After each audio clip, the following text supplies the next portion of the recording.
Hi mga Kalaagan! Ako si Kalaagan Fritz at ito ang Laagan sa Cebu. Don't forget to subscribe on our YouTube channel at Laagan sa Cebu and click the bell button for notification.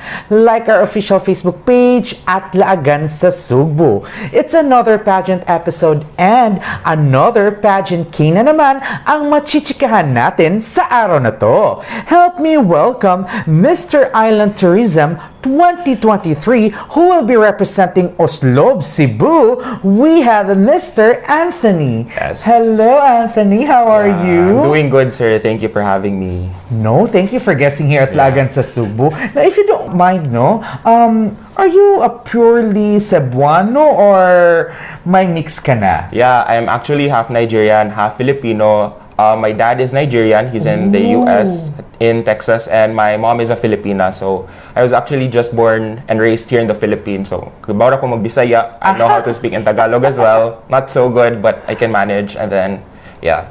Wow, how cute, no? So, you are half Nigerian. Your father is a full, nasa US ka ron, and then your mom is a pure Cebuana. Yeah. Ah, I see. But your heart is totally Filipino talaga, Very Cebuano. Filipino. Oh, diba? Ang galing naman Kalagan, no? So right now, here at Lagan sa Cebu, we have these segments. The first segment that we have is the boiling question.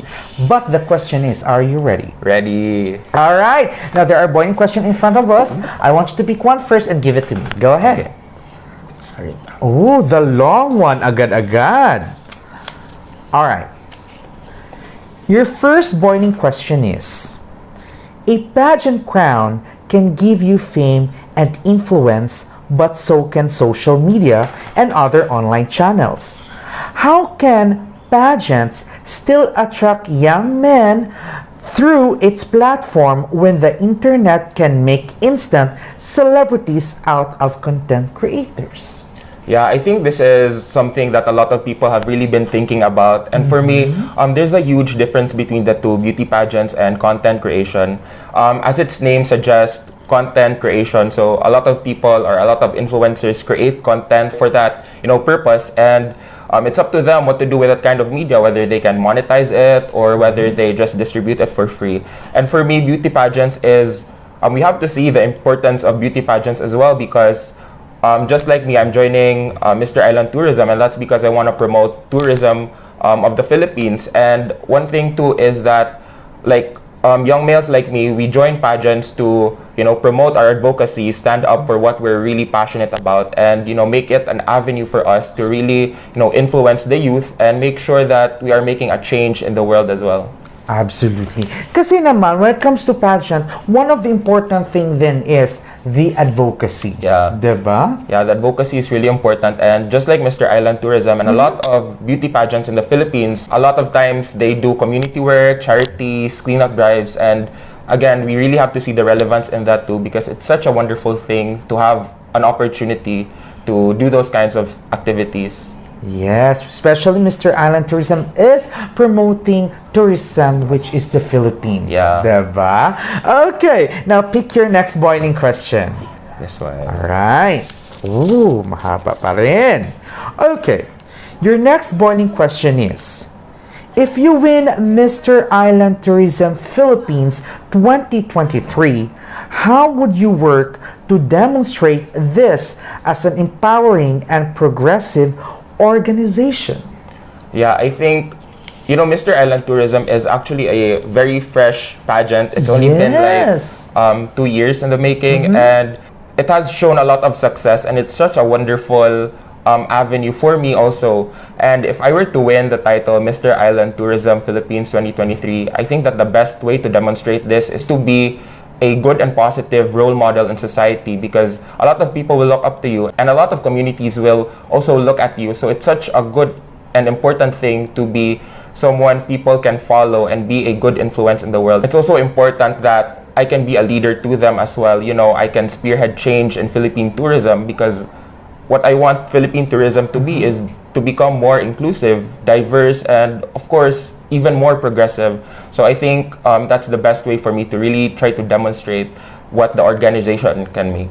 Yes, because when you say Mr. Island Tourism, you will be an ambassador. Yes. Diba? And also, yes, this is the second year, but it was a success for the first year, Yes, diba? it was so successful. And also, with this, hindi lang dito kasi after, if you will win Mr. Island Tourism Philippines, you will be representing the Philippines to an international stage. Yeah, that's such an amazing thing that we have our own, national pageant here in Cebu. So that's really something I'm proud of as well. Yes, nakaka-proud. First ever national male pageant here in Cebu. Yeah.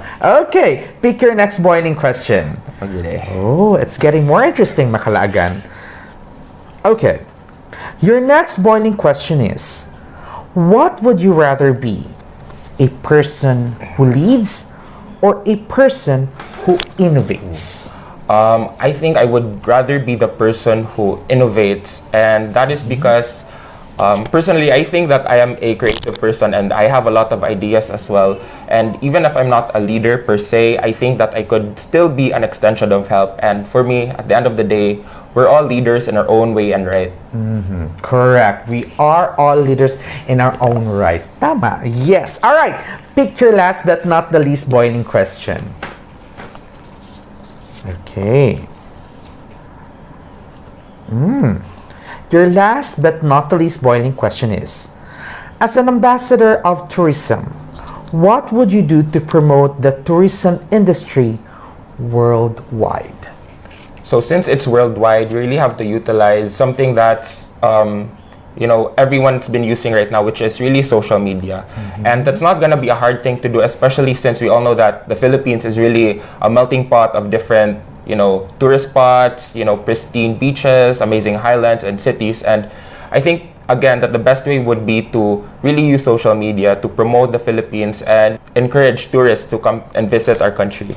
Yes, doon na yun napapasok yung being a content creator. Yes. Then, diba? Yeah. Because of social media. Yeah. Alright, mga kalagan, the questions are getting more interesting when it comes to tourism. But before we proceed with our next segment, I would like to personally thank first Cebu Century Plaza Hotel. Thank you very much for the accommodation.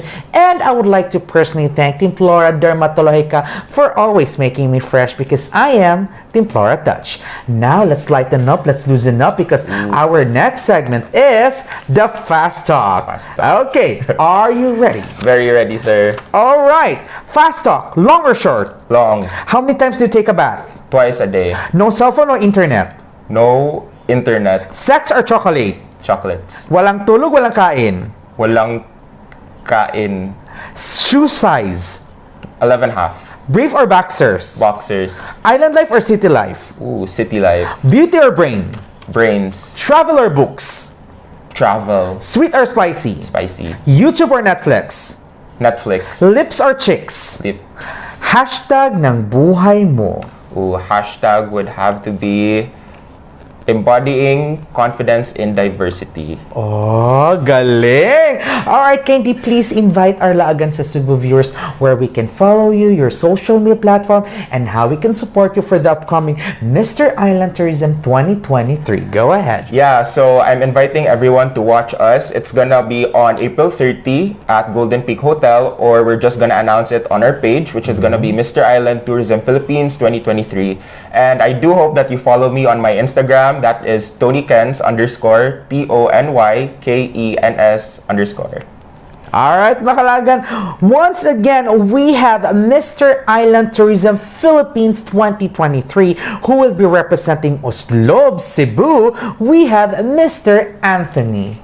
Thank you so much for guesting here at Lagan sa Cebu. Yeah, thank you as well, sir, for having me. You're welcome. It's an honor. Congratulations on being part of Mr. Island Tourism Philippines 2023. Thank you. And good luck for your upcoming competition. Thank you, sir. You're welcome. And also, don't forget to subscribe on our YouTube channel at Lagan sa Cebu and click the bell button for notification. Like our official Facebook page at Lagan sa Cebu. You may also follow me on my TikTok account, Instagram, and Facebook at Fritz Gerald Alcaraz.